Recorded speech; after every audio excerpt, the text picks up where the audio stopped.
The massive doors of the council chamber hissed open as Ambassador Lee Min-ho stepped into the most important meeting of his life. The neutral space station Harmony's edge stretched endlessly around them, its crystal walls offering breathtaking views of the swirling nebula beyond. Representatives from dozens of alien species filled the circular chamber, their various forms creating a symphony of colors, textures, and barely contained hostility. Min-ho had seen many worlds during his diplomatic career, but nothing compared to this moment. The fate of 3 entire species hung in the balance today. The Deltari, with their gentle blue skin and large, trusting eyes, sat quietly in their designated section. Their planet held rare minerals that every galactic empire coveted, and today would decide whether they remained free or became property of the highest bidder. General Thrakvel dominated the center of the room like a living mountain. Standing nearly 3 meters tall, his reptilian form was covered in dark green scales that seemed to absorb light itself. 4 yellow eyes tracked every movement in the chamber, while his massive arms rested on the negotiation table with deceptive casualness. Behind him, a dozen Corvanian officers stood at attention, their weapons gleaming under the artificial lights. The general's voice rumbled through the chamber's translation systems. The Corvanian Empire offers protection to the Deltari people in exchange for exclusive mining rights and labor contracts. Our terms are generous. Min-ho reviewed the holographic contract floating before him. The language was carefully crafted, but the meaning was clear. The Deltari would become slaves in all but name, forced to work their own mines for their supposed protectors. Their children would be raised as soldiers for the Corvanian military. Their culture would be erased within a generation. Around the chamber, other alien delegates murmured their approval. The Veltar consortium nodded their insectoid heads in agreement. The plasma lords shifted their energy forms in what passed for enthusiasm among their species. Even the usually neutral crystalline assembly seemed ready to vote in favor of the proposal. Humanity was still new to galactic politics. Earth had only made first contact 15 years ago, and their small fleet of ships barely registered as a threat to the established powers. Most species viewed humans as curious but ultimately insignificant creatures from a backwater world. Min-ho rose slowly from his seat. The chamber's attention focused on him like a spotlight. He could feel the weight of billions of human lives behind his words, the trust his government had placed in his hands. "Honored delegates," he began, his voice carrying clearly through the translation matrix. "Humanity has reviewed the proposed treaty with great care." General Thrakvel's 4 eyes fixed on the human diplomat with obvious irritation. The Corvanian Empire had conquered 17 star systems in the past decade. They were not accustomed to having their proposals questioned by anyone, especially not by representatives of such a minor species. The terms outlined here would effectively enslave the Deltari people, Min-ho continued. Their children would be taken from their families. Their resources would be stripped from their world. Their very identity would be destroyed. Humanity cannot and will not support such terms. A ripple of surprise ran through the chamber. Several alien delegates exchanged glances of disbelief. The Corvanian officers behind General Thrakvel shifted uncomfortably, their hands moving closer to their weapons. Thrakvel's massive form rose from his chair, towering over the human diplomat. His scales seemed to darken with rage, and a low growling sound emerged from deep within his chest. The temperature in the chamber seemed to drop several degrees, as every being present felt the predatory menace radiating from the Corvanian general. "Your species dares question our terms, human?" Thrakvel snarled, his voice carrying undertones that made several smaller aliens step back in instinctive fear. "You represent a handful of primitive worlds with barely enough ships to patrol your own system. What gives you the right to interfere in matters beyond your understanding?" Min-ho remained perfectly still, his diplomatic training overriding every survival instinct screaming at him to run. He adjusted his simple black uniform and met the alien general's gaze without flinching. "The right comes from basic decency, General. The Deltari are sentient beings with their own culture, their own dreams, their own right to exist freely. No empire, regardless of its power, should be allowed to destroy that." The chamber erupted in shocked whispers. No one spoke to General Thrakvel like that and lived to tell about it. The Corvanian officers reached for their weapons, but their commander raised one massive hand to stop them. For a moment that stretched like eternity, the two beings stared at each other across the vast cultural and physical gulf that separated their species. Then, without warning, Thrakvel's enormous hand swept across the space between them. The impact sounded like thunder in the enclosed chamber. Minho's head snapped to the side as the alien's scaled knuckles connected with his cheek and jaw. The force of the blow sent him staggering backward, blood immediately beginning to flow from his split lip, and the deep cut where one of Thrakvel's claws had scraped across his skin. The chamber fell into absolute silence. Every delegate, every officer, every being present seemed frozen in place. The only sound was Minho's labored breathing as he fought to remain standing. Slowly, deliberately, the human diplomat reached into his jacket and withdrew a simple white handkerchief. He dabbed at the blood on his face, never once breaking eye contact with the alien general who had struck him. "You have just made a grave mistake, General," Minho said quietly, his voice steady despite the pain. Thrakvel threw back, his massive head, and laughed, a sound like grinding stone that echoed through the chamber. "A mistake? I have just taught your species its place in the galactic order, human. Perhaps now you will learn to show proper respect to your betters." But as the general's laughter faded, something in the human diplomat's eyes made him pause. There was no fear there, no submission. Instead, there was something far more dangerous, a cold, calculating anger that spoke of consequences yet to come. Minho wiped the last of the blood from his face and straightened his uniform. When he spoke again, his words carried a weight that seemed to fill the entire chamber. "General Thrakvel, you have just struck a representative of humanity in front of witnesses from across the galaxy. You have committed an act of war against a species you clearly do not understand. I suggest you prepare yourself for the response." The alien general laughed again, but this time the sound seemed forced, uncertain. Around the chamber, other delegates began to murmur among themselves.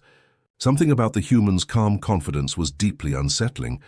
What General Thrakvel did not know, what none of the assembled aliens could understand, was that he had just awakened something that had slumbered in the depths of human space. He had touched the one thing that would unite every human faction, every government, every military commander under a single burning purpose.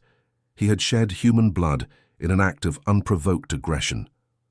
And humanity was about to remind the galaxy why they had fought their way to the top of Earth's food chain through millions of years of evolution and 10,000 years of warfare. The general had made his choice. Now he would live with the consequences.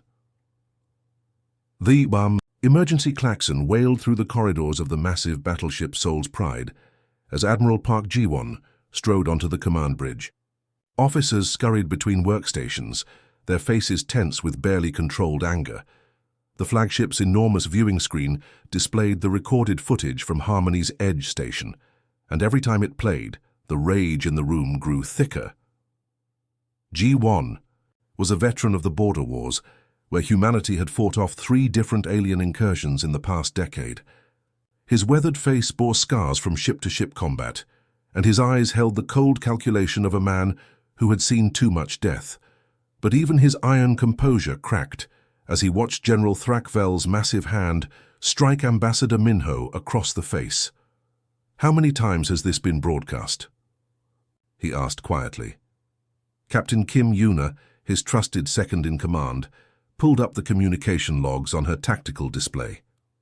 "Every human world, every colony, every mining station and research outpost has received it, sir.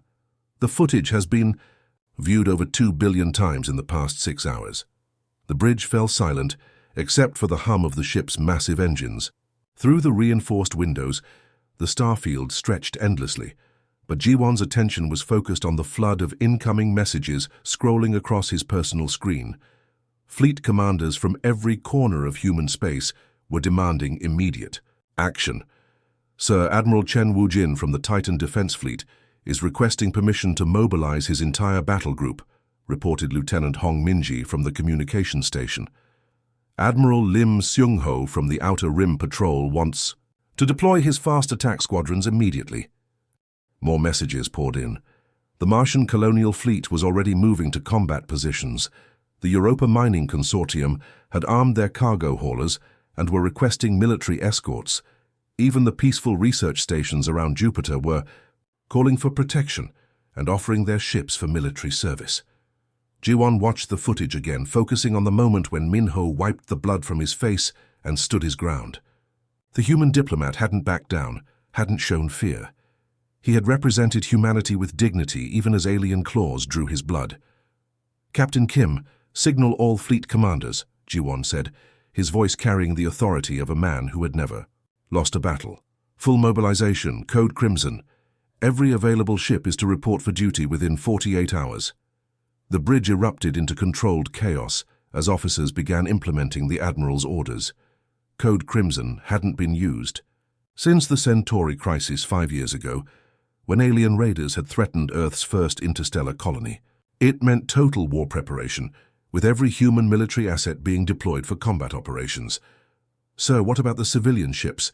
asked Captain Kim, her fingers dancing across her control panel as she coordinated with dozens of fleet commanders simultaneously. "Every cargo hauler, every passenger liner, every mining vessel gets a military escort," Ji-won replied. "And any civilian captain who wants to volunteer for auxiliary service gets weapons and armor upgrades.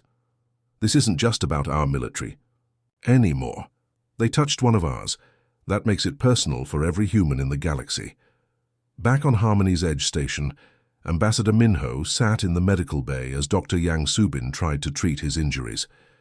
The left side of his face was swollen and discolored, and the alien general's claws had left 3 parallel cuts across his cheek that would definitely scar. "Ambassador, you need proper medical attention," the doctor insisted, holding a tissue regenerator over the worst of the wounds. "These injuries could become infected if not treated properly." Min-ho gently pushed the device away and stood up from the medical chair. "No time, doctor. I need to get back to the negotiations. If I show weakness now, everything we've worked for will be lost." "But sir, my face is exactly what the galaxy needs to see right now," Min-ho replied, adjusting his diplomatic jacket. "Let them look at what their civilized empire does to peaceful ambassadors." He walked back into the council chamber, his swollen features a stark reminder of Corvanian brutality. The other alien delegates shifted uncomfortably as he took his seat, many of them unable to meet his gaze. The footage of the assault had already spread beyond human space, and even some of the neutral species were beginning to question the Corvanian Empire's methods. General Thrakvel sat at the center of the chamber, surrounded by his officers. He had received reports of human fleet movements, but dismissed them with characteristic arrogance. "Commander Vexmore," he said to his second-in-command, a smaller but equally vicious Corvanian warrior. "What is the status of the human military?" Response? The commander consulted his tactical display, his scaled features showing contempt. "Their entire fleet is mobilizing, General. Approximately 800 ships of various classes are moving toward our border systems." Thrakvel's 4 eyes gleamed with amusement. 800 ships! The Corvanian Imperial Navy has over 15,000 vessels. Their pathetic fleet poses no threat to the Empire. Around the chamber, other alien delegates were receiving similar reports. The Veltar Consortium's insectoid ambassadors chittered among themselves, analyzing human military capabilities. The Plasma Lord's energy forms flickered with what might have been concern, but their species had little experience with physical warfare. "General," said Ambassador Kelmar of the Crystalline Assembly, her voice ringing like struck crystal, "perhaps we should consider the human response more carefully. Their species has a reputation for unpredictability." Thrakvel's laughter rumbled through the chamber. Unpredictability means nothing against superior firepower. The humans have been in space for barely 2 decades. We have been conquering worlds for over 1,000 years. Their primitive vessels and crude tactics cannot stand against the might of the Corvanian war machine. What the general didn't understand, what none of the alien delegates could grasp, was that humanity had been preparing for this moment since they first looked up at the stars. Every human military academy taught the same core principle. When outnumbered and outgunned, you don't fight fair. You fight smart, you fight dirty, and you make the enemy pay for every victory. On Earth, the Global Defense Council was already implementing Protocol 7, the classified response plan for large-scale alien aggression. Weapons factories shifted to maximum production. Civilian shipyards began converting passenger vessels into combat platforms. Every human world activated its defense networks and prepared for siege. Admiral Jiwon stood before the tactical display in Seoul's Pride's war room, watching as human fleet elements moved into position throughout the galaxy. Fast attack squadrons deployed to strategic choke points. Heavy battleships formed defensive lines around major population centers. And deep in the outer darkness, humanity's most secret weapons began their long journey toward Corvanian space. "Admiral," reported Captain Kim from the communications station, "we're receiving volunteer applications from every human world. Retired military personnel, merchant captains, even civilian pilots are requesting active duty assignments." Jiwon nodded grimly. He had expected this. Humans had an unfortunate tendency to take insults personally, and what General Thrakvil had done wasn't just an insult. It was a declaration that humanity was weak, that they could be bullied and humiliated without consequence. The alien general was about to learn that he had made a fundamental error in judgment. Humanity hadn't clawed its way to the top of Earth's food chain through superior strength or advanced technology. They had done it through sheer stubborn refusal to give up, combined with an uncanny ability to turn their enemies' advantages against them. The sleeping giant had been awakened, and the galaxy was about to witness exactly what that meant. In the depths of space, human warships moved like silent predators, their crews preparing for a conflict that would reshape the balance of power in the galaxy forever. General Thrakvil had struck one human diplomat, but he had just declared war on the most dangerous species the universe had ever produced, and they were coming for him. The warning sirens of New Busan colony pierced the morning air as massive shadows fell across the settlement's silver domes. Commander Choi Hyun stood on the observation deck of the colony's central tower, watching through reinforced glass as the Corvanian war fleet emerged from hyperspace like hungry predators. 37 massive battleships hung in the pale blue sky, their dark hulls bristling with weapons that could level entire cities. Behind them came dozens of troop transports, their bellies full of Corvanian shock troops eager for easy conquest. The fleet's formation was textbook perfect, designed to inspire terror and ensure quick surrender from any civilized world. But New Busan wasn't just any colony. Built on the harsh world of Kepler 442c, it was home to miners, engineers, and frontier families who had carved their lives from unforgiving rock and thin atmosphere. These weren't soft city dwellers who would panic at the first sign of trouble. "Commander, all civilian evacuation transports have been disabled by electromagnetic pulses from the alien fleet," reported Sergeant Park Dong-min from the colony's makeshift command center. "They're jamming all long-range communications. No one's getting off-world." Hyun nodded grimly. She had expected this. The Corvanians wanted to make an example of New Busan to show the galaxy what happened to humans who dared defy their empire. What they didn't realize was that they had just trapped themselves on a world with 40,000 humans who had nothing left to lose. "Attention all colonists," Hyun spoke into the colony-wide communication system. "This is Commander Hyun. The aliens think they can walk into our home and take what's ours. They think we'll roll over and surrender like frightened animals. They're about to learn why that was a mistake." Throughout the colony, ordinary citizens were already transforming their peaceful settlement into a fortress. The massive industrial mining lasers that carved through solid rock were being repositioned to target the sky. Cargo haulers designed for moving ore were being fitted with armor plating and improvised weapons. Even the colony's automated farming equipment was being converted into mobile defense platforms. In the underground tunnels that connected New Busan's scattered districts, Lieutenant Song Nari gathered her team of volunteers. Most were miners and mechanics, people who worked with heavy machinery and dangerous equipment every day. They looked nothing like professional soldiers, but their eyes held the same determined fire. "Listen up," Nari said, checking the charge on her industrial plasma cutter. "The aliens are coming down here thinking this will be easy. They're used to fighting in open space or on flat battlefields.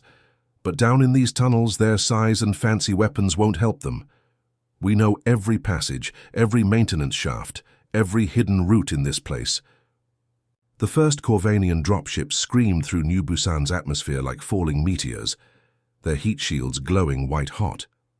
General Thrakvel had hand-picked the invasion force personally, choosing his most experienced shock troops for what should have been a simple terror raid. As the alien craft descended toward the colony's main landing platforms, the first surprise hit them.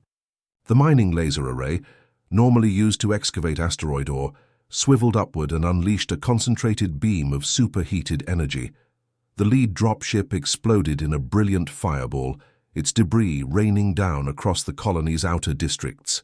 Target destroyed, reported mining foreman Kim Jae-ho from his improvised gunner position.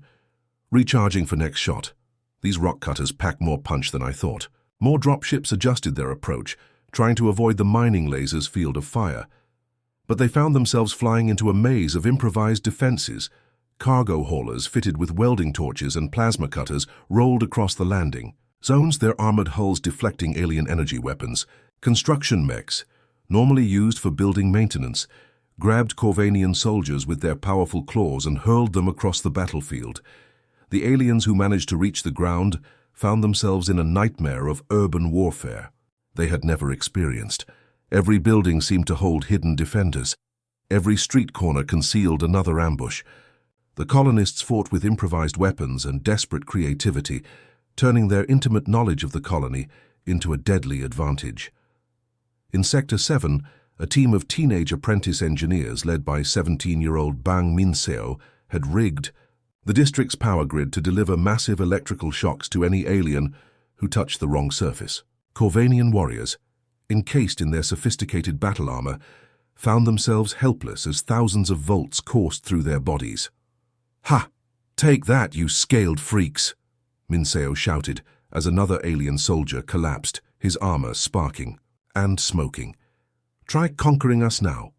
Meanwhile, in the colony's industrial sector, Lieutenant Song Nari's team was executing a plan that would have seemed impossible to conventional military minds. Using a combination of mining explosives and welding equipment, they had managed to breach the hull of a landed Corvanian transport vessel. "Remember, we need at least one of them alive for questioning," Nari whispered to her team as they prepared to storm the alien ship. "Everyone else is fair game." The assault was swift and brutal. The Corvanian crew, expecting to be conducting a simple terror bombardment, found themselves fighting for their lives against humans who treated their own industrial equipment like weapons of war. Welding torches became flamethrowers, mining charges became grenades, even simple maintenance tools became deadly in the hands of people who used them every day. Within 20 minutes, the transport was in human hands. Its alien crew lay unconscious, their sophisticated weapons confiscated by colonists who barely understood how they worked, but were eager to learn. "Commander Hyun, this is Nari," the lieutenant reported over the comm system. "We've captured an intact enemy transport and several prisoners. Their technology is more advanced than ours, but it's not magic. We can use this." As the alien sun set over New Busan, painting the sky in shades of orange and red, the Corvanian invasion force found itself in an impossible situation. What should have been a quick demonstration of imperial power had become a grinding urban warfare nightmare. Their superior technology meant nothing in the narrow streets and underground tunnels where human defenders could strike from any shadow. General Thrakvel, monitoring the battle from his flagship in orbit, watched his tactical displays with growing disbelief. His shock troops, veterans of dozens of successful planetary conquests, were being outfought by civilian miners and mechanics. The humans weren't just defending their colony, they were winning. "Sir, should we begin orbital bombardment?" asked his tactical officer. "We could level the entire settlement within hours." Thrakvel's four eyes blazed with frustrated rage. Orbital bombardment would destroy the colony, but it would also destroy the resources the Empire wanted to claim. More importantly, it would look like weakness to the rest of the galaxy. The mighty Corvanian Empire forced to destroy a human settlement from orbit because they couldn't take it by ground assault. "Negative," he growled. "Deploy the second wave. Double the ground forces. These primitives cannot hold out forever." But down on the surface of New Busan, Commander Choi Hyun was already preparing for the next phase of the battle. The colonists had proven they could fight. Now they were going to prove they could win. "All units, this is command," she broadcast to her scattered defenders. "The aliens are sending more troops. Good. That just means more equipment for us to capture and more enemies to show what happens when you mess with humanity." The storm had broken over New Busan, but the humans weren't running for shelter. They were standing in the rain, daring the lightning to strike twice. The small boarding pod screamed through space like a bullet fired from hell itself, its heat-resistant, hull glowing white-hot as it approached the massive Corvanian flagship. Inside the cramped vessel, Captain Yoon Seojun gripped his assault rifle and checked his team's equipment one final time. 60 seconds to impact, he announced to his squad of 12 elite Marines. "Remember, we're not here to play fair. We're here to win." The pod's exterior cameras showed the enemy dreadnought growing larger by the second. The ship was enormous, stretching over 2 kilometers from bow to stern, its dark hull bristling with enough weapons to destroy an entire solar system. But Seojun had studied the vessel's blueprints during the flight, identifying weak points that the aliens had never expected anyone to exploit. "Brace for impact," he shouted as the pod's drill nose bit into the flagship's outer armor. The cutting beam sliced through alien metal like butter, boring deep into the ship's hull until it reached the interior corridors. The boarding pod's doors exploded outward, and Seojun's team poured into the Corvanian vessel like a flood of destruction. The aliens in the immediate area barely had time to raise their weapons before human plasma rifles turned them into smoking corpses. "Move fast. Stay quiet," Seojun whispered into his comm unit as his Marines spread through the ship's corridors. "Ghost protocol is in effect. We're hunting big game." The human boarding team moved through the alien vessel with deadly precision. They had trained for this type of operation countless times, practicing in mock-ups of captured Corvanian ships until they could navigate the corridors blindfolded. While the aliens were superior in individual strength and technology, humans had mastered the art of small unit tactics through centuries of warfare. "Captain, I've accessed their internal network," reported Corporal Shin Hyeri from her position at a computer terminal. "Their security systems are impressive, but they're designed to keep enemies out, not to stop someone who's already inside." Within minutes, Hyeri had turned the ship's own systems against its crew. Blast doors sealed off entire sections, trapping Corvanian soldiers away from the fighting. Gravity generators malfunctioned, sending aliens floating helplessly through corridors where human Marines waited with weapons ready. Even the ship's lighting system became a weapon, plunging critical areas into darkness while illuminating human positions. Meanwhile, across the New Busan star system, other human forces were demonstrating tactics that the Corvanians had never encountered. Commander Han Jisoo, operating from a captured alien communications station on the planet's surface, had managed to break into the enemy fleet's command network. "This is Corvanian Command Ship Alpha 7, she transmitted in perfect alien dialect, her voice disguised by electronic modulation. "All vessels in Grid Section 4, target the ships in Grid Section 7. They have been compromised by human infiltrators." The result was chaos. Corvanian warships, unable to distinguish the false orders from legitimate commands, began firing on each other. Massive explosions lit up the darkness of space as alien vessels tore each other apart with their own weapons. "Beautiful work, Commander," Admiral Park Ji-won observed from the bridge of Seoul's Pride. "The aliens' rigid command structure is their greatest weakness. They're so used to following orders without question that they can't adapt when those orders become weapons against them." In another part of the battle zone, Major Kang Do-hyun led a series of lightning raids that struck terror into the hearts of the Corvanian fleet. His squadron of fast attack ships would appear from behind asteroids or debris fields, unleash devastating volleys of missiles and plasma fire, then vanish back into the darkness before the aliens could respond. "Hit and run, people," Do-hyun commanded his pilots over the comm system. "We're not trying to win a fair fight. We're trying to drive them insane with fear and confusion." The Major's tactics were working perfectly. Corvanian ship captains found themselves jumping at shadows, firing at asteroids and space debris that might hide human attackers. Their formations began to break apart as individual ships moved defensively, abandoning their coordinated attack patterns in favor of personal survival. Back aboard the flagship, Captain Seojan's boarding team had fought their way to the ship's central command deck. The massive bridge stretched before them like an alien cathedral, filled with holographic displays and exotic technology that hurt to look at directly. "Surrender now, and you will be treated according to galactic warfare conventions," Seojan announced. In the Corvanian language, his assault rifle trained on the bridge crew. The alien captain, a massive creature with 6 arms and scales that shifted color with his emotions, snarled something untranslatable and reached for his sidearm. He never completed the motion.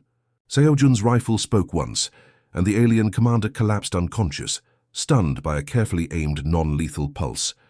"Bridge secured, Admiral," Seojan reported back to Seoul's Pride. "Enemy flagship is under human control. We have access to their tactical network and fleet coordination systems." The capture of the flagship was like cutting the head off a giant serpent. Without their command ship's coordination, the Corvanian fleet began to fall apart. Individual captains, trained to follow orders rather than think independently, found themselves paralyzed without clear direction from their superiors. General Thrakvel, monitoring the battle from his personal command vessel, watched his tactical displays with growing horror. Ship after ship winked out of existence, either destroyed by human weapons or captured by boarding parties that seemed to materialize from empty space itself. "How is this possible?" he demanded of his tactical officer. "Our fleet outnumbers them 5-1. Our technology is superior. Our warriors are stronger and better armed." The officer, a younger Corvanian who had studied human military history, provided an answer that chilled his general to the bone. "Sir, I believe we have made a fundamental error in our assessment of human capabilities. They are not fighting like a civilized species. They are fighting like predators." Thrakvel's 4 eyes fixed on the tactical display, watching. As another of his dreadnoughts fell to human borders, the pattern was always the same. A small human strike team would penetrate the ship's defenses, then use the vessel's own systems to disable its crew. Within hours, another Corvanian warship would be flying under human control, its weapons turned against its former allies. "They're not trying to destroy our fleet," the general realized with dawning horror. "They're trying to capture it. They want our ships, our technology, our weapons." The truth was even worse than he imagined. Humans had spent their entire evolutionary history as persistence hunters, creatures who would track their prey across vast distances until exhaustion and terror wore down even the strongest opponents. They had brought those same instincts to space warfare, turning every battle into a long hunt where the outcome was never in doubt. "Sir, perhaps we should consider withdrawal," suggested the tactical officer. "We could regroup and return with a larger force." Thrakvel's pride warred with his survival instincts. The Corvanian Empire had never retreated from a battle with an inferior enemy. But as he watched his mighty fleet being systematically dismantled by humans who fought like the universe's most efficient killing machines, he began to understand that he had made a terrible mistake. These weren't the primitive, fearful creatures he had expected to find. These were apex predators from a world so dangerous that only the strongest, smartest, and most ruthless species could survive to reach the stars. And now they were hunting him. In the depths of space, human voices crackled across communication channels as boarding teams reported their successes. Ships captured, technology acquired, enemy forces neutralized with ruthless efficiency. The tide had turned, and the galaxy was about to learn a hard lesson about the species that had crawled out of Earth's violent history to claim their place. Among the stars, the hunt was far from over.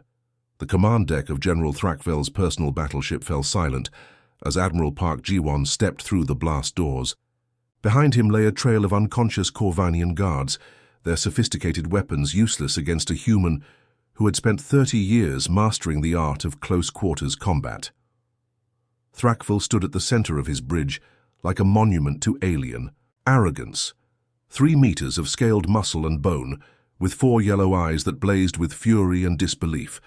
His personal armor was a masterwork of Corvanian engineering, designed to deflect energy weapons and stop projectiles that could punch through starship hulls. "So the little human admiral comes to face me personally," Thrakvel rumbled, his voice echoing through the bridge's acoustic systems. "Have you come to surrender your pathetic species? To beg for mercy after witnessing the power of the Corvanian Empire?" G1 removed his naval cap and set it carefully on a nearby console. His uniform bore the scars of the boarding action, plasma burns and torn fabric that spoke of the fight he had waged to reach this moment. At 57 years old, he was considered past his prime by most military standards. Next to the alien general, he looked almost fragile. "I've come to finish what you started when you struck Ambassador Minho," G1 replied calmly. "Single combat, as is traditional among warrior species. Your honor against mine." The alien general's laughter boomed across the bridge. "You cannot be serious, human. I am twice your size and 3 times your strength. My claws can tear through metal. My hide has turned aside weapons that would vaporize your entire body." "Then you should have no problem accepting my challenge," G1 said, beginning to remove his tactical gear. Unless the mighty General Thrakvel fears a single human, the insult hit its mark. Thrakvel's scales shifted to a darker shade of green, the Corvanian equivalent of flushing with rage. No alien commander in the history of the Empire had ever backed down from such a challenge, especially not from a species they considered inferior. "Very well, Admiral," Thrakvel growled, unstrapping his energy weapons and setting aside his ceremonial war axe.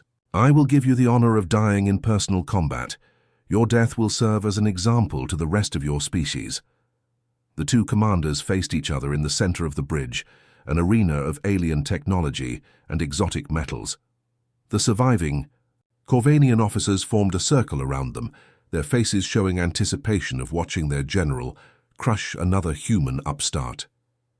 Thrakvel moved first, his massive form surprisingly quick for something so large. His clawed hand swept toward G1's head in an arc that would have decapitated most beings. But the human admiral wasn't there when the blow arrived. G1 had spent decades studying alien combat techniques, learning from prisoners and battlefield observations how different species fought. Corvanians relied on overwhelming strength and intimidation, expecting their enemies to freeze in terror at their size and ferocity. They had never faced an opponent who treated their advantages as weaknesses to exploit. The human rolled under. The alien swung and came up behind him, his combat knife finding the gap between armor plates at Thrakvel's knee joint. The blade sliced through muscle and tendon, sending the alien general stumbling as his leg nearly gave out. "Impossible!" Thrakvel roared, spinning around with another devastating swing. "No human should be fast enough to wound me." But G1 was already moving again, his smaller size allowing him to dart in and out of the alien's reach, like a striking snake. Each attack was precise, calculated, aimed at nerve clusters and joint weaknesses that most species would never have discovered. The fight became a deadly dance of predator and prey. But the roles were reversed from what the watching aliens expected. Thrakvel's massive strength meant nothing if he couldn't catch his opponent. His armor became a liability, slowing him down while the human moved like liquid mercury around his attacks. "Stand still and fight," the general snarled, his breathing becoming labored as blood flowed from a dozen precise cuts. "Face me like a warrior." "I am fighting like a warrior," G1 replied, his voice calm despite the deadly combat. "I'm fighting like a human warrior. We don't survive by being the biggest or the strongest. We survive by being smarter." The Admiral's next strike targeted the alien's primary nerve cluster, a pressure point that Corvanian anatomy texts claimed was impossible to reach in combat. G1's knife found it anyway, sending waves of paralysis through Thrakvel's left arm. The general stumbled, his coordination failing as human precision overcame alien brute force. G1 pressed his advantage, moving like a ghost around his massive opponent. Each strike carefully planned to disable rather than kill. "You want to know why we're winning this war?" G1 asked as Thrakvel fell to one knee, his body betraying him despite his superior size and strength. "It's because you think like conquerors. You expect your enemies to fear you, to break and run when faced with your power." Another precise strike, this one to a secondary nerve cluster that controlled the alien's remaining good leg. Thrakvel collapsed completely, his huge form crashing to the deck with a sound like falling architecture. "But humans don't break," G1 continued, standing over the defeated general. "We adapt, we learn. We turn your strengths into weapons. Against you. Every advantage you think you have becomes another way for us to hurt you. Thrakvel lay on his back, his 4 eyes staring up at the human who had just accomplished the impossible. Around the bridge, Corvanian officers watched in stunned silence as their greatest warrior was defeated by a creature half his size. "So you struck my diplomat," G1 said coldly, his knife at the alien's throat. "That was your first mistake. Your second was thinking we would be easy prey. Your third was believing that size and strength matter more than intelligence and determination." The Admiral stepped back and sheathed his weapon. "General Thrakvel, I accept your surrender. Your fleet will stand down immediately, and you will accompany me back to Harmony's Edge Station to face galactic justice." Hours later, the council chamber on the neutral station buzzed with shocked whispers as the negotiations resumed. Ambassador Li Minho took his place at the diplomatic table, his face still bearing the marks of Thrakvel's assault. But now those scars carried a different meaning. They were proof of human resilience, evidence of a species that could not be intimidated or broken. The alien delegates who had previously dismissed humanity now looked at Minho with newfound respect and no small amount of fear. Word of the fleet battle and the general's defeat had spread throughout the galaxy with impossible speed. Every species now knew that humans were not the weak, primitive creatures they had appeared to be. The proposed treaty concerning the Deltari, "People is hereby rejected," Minho announced to the Assembly. Furthermore, humanity proposes new legislation protecting all minor species from forced labor and cultural destruction. This time no one laughed, no one objected. The alien delegates voted unanimously to approve the human proposals, their previous arrogance replaced by careful politeness. As General Thrakvel was led away in energy shackles, his massive form broken and defeated, he turned to address his fellow commanders one final time. "Never again underestimate the humans," he said, his voice carrying the weight of hard-learned wisdom. "They are not prey. They are apex predators from a world so dangerous that only the strongest and smartest could survive to reach the stars. We learned this truth far too late. The galaxy had learned to respect humanity, not through diplomacy or peaceful negotiation, but through the ancient language that all intelligent species understood: strength. The humans had proven that size and technology meant nothing compared to intelligence, adaptability, and the simple refusal to give up. In the depths of space, human fleets patrolled their new borders, with captured Corvanian vessels flying alongside their own ships. The lesson had been taught, and it would not soon be forgotten. Humanity had taken its place among the galactic powers not as supplicants begging for acceptance, but as warriors who had earned their position through blood and victory. The universe was a dangerous place, filled with predators and conquerors who respected only strength. But now it had learned that the most dangerous predators of all were the small, seemingly fragile creatures from a blue world called Earth. They had evolved to survive on a planet that tried to kill them every day. Everything else was just practice. The end.